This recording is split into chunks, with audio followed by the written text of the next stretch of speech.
देखिए जो कानून सीधे बन के आता था उसको चार्टर कहा जाता था। क्या कहा जाता?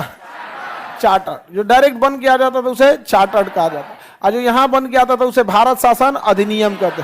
उसे क्या कहा जाता? अधिनियम, भारत शासन अधिनियम। और जो उधर बन के आता था उसे chartered act, charter act, charter act.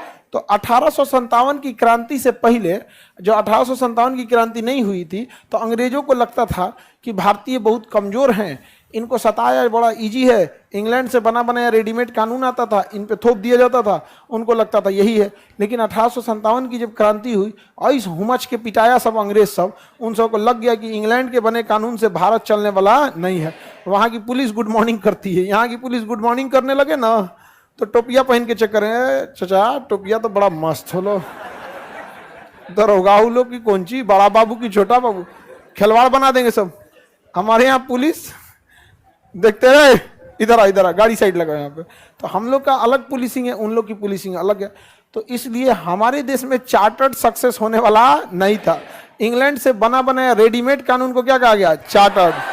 और जो अंग्रेज सब पिटाया सब भारत में, और भारत में पिटाइले के बाद जब 1857 की क्रांति के बाद जो कानून आया वो क्या हुआ?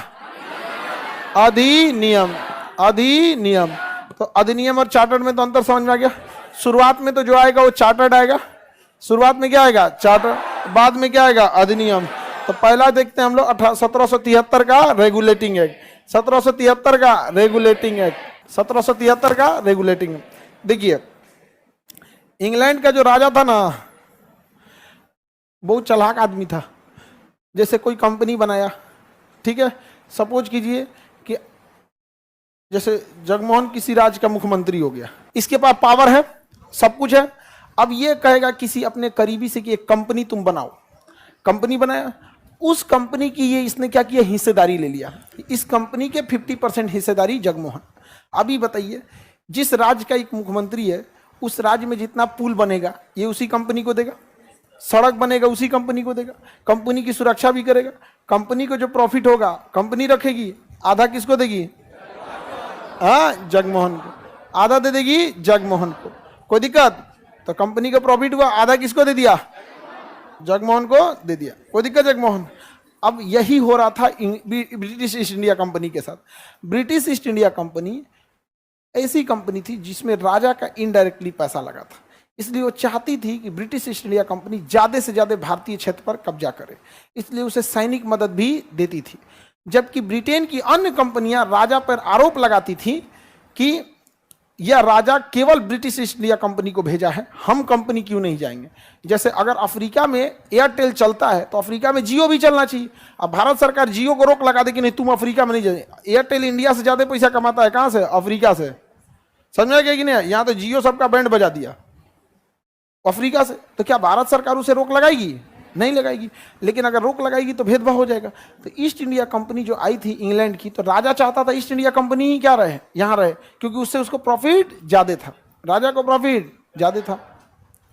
लेकिन बाकी का कंपनी लगे सब दबाव बनाने कि नहीं हमें भी परमिशन दिया जाए। तो राजा ने कहा कि देखिए ईस्ट इंडिया कंपनी का कई काम है, वो ईसाई धर्म का प्रचार भी कर रही है, तो उसने धर्म का कार्ड खेल दिया।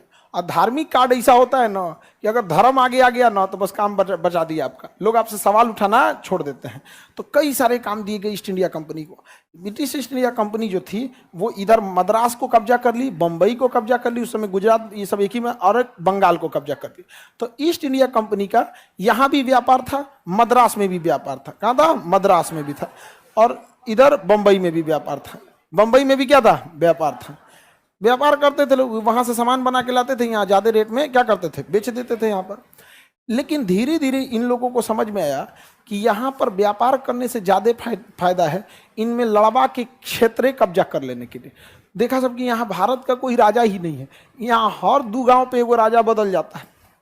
दरभंगा का राजा अलग, भागलपुर का राजा अलग, अकेले राजस्थान में 5 गो राजा। भारत कहाँ गया? अशोक जैसा बड़ा साम्राज्य संभालने वाला कोई राजा ही नहीं था। तो अंग्रेजों को यहाँ विस्तार करने का मौका मिल गया। अब अंग्रेज क्या करते थे? ईस्ट इंडिया कंपनी बहुत पैसा लूटने लगती थी। राजा मद्रास से भी हिसाब लेता था, बंबई से भी लेता था, और बंगाल से भी लेता था। इस वजह से राजा को बहुत ज़्यादा घपलाबाजी होती थी। तो राजा ने देखा कि कहाँ कंट्रोल करना ईजी है, तो उसने क्या किया, कहा कि देखो भैया ये जो बंबई और मद्रास है ना, इसको कलकत्ता के अधीन कर देते हैं, ताकि बंबई और मद्रास का हिसाब कौन लेगा? कलकत्ता। और कलकत्ता का हिसाब कौन लेगा? राजा, बंगाल का गवर्नर। तो बताइए, बंबई और मद्रास को कलकत्ता के अधीन कर दिया गया रेगुलेटिंग एक्ट के द्वारा। यहां पे एक सर्वोच्च न्यायालय की स्थापना किया गया, जो इन छोटे मोटे विवादों को क्या कर सकती थी? सुलझा सकती थी। तो सर्वोच्च न्यायालय की व्यवस्था 1773 के रेगुलेटिंग। यह किसके लिए बना था? भारत के लिए बनाया था या कंपनी के लिए बना? कंपनी के लिए। कंपनी के कर्मचारी कैसे काम करेंगे, कंपनी के कर्मचारी में कैसे प्रमोशन दिया जाएगा। देखिए, जब आप छोटे रहेंगे, छोटे लेवल का आपका बिजनेस रहेगा, तो आप देख सकते हैं किसका काम अच्छा है, किसका काम खराब है। जब आपके कंपनी के अंदर 5,000 10,000 कर्मचारी काम करने लगेंगे, आप ही को नहीं पता चलेगा आप ही की कंपनी का कर्मचारी है कि नहीं है। आप इतना हिसाब करेंगे तो फिर कंपनी को कहाँ ले जा पाएंगे आप, जब कर्मचारी में उलझे रहेंगे। उसका काम HR का है, वो देखते रहे अपने यहाँ पे। लेकिन उसके साथ पक्षपात ना हो जाए, किसे प्रमोशन देंगे, कहाँ से हिसाब किताब होगा, ऑडिट कहाँ से करना होगा, ये सारा लेखा जोखा रखने के लिए एक नियम कानून बनाइएगा कि नहीं बनाइएगा।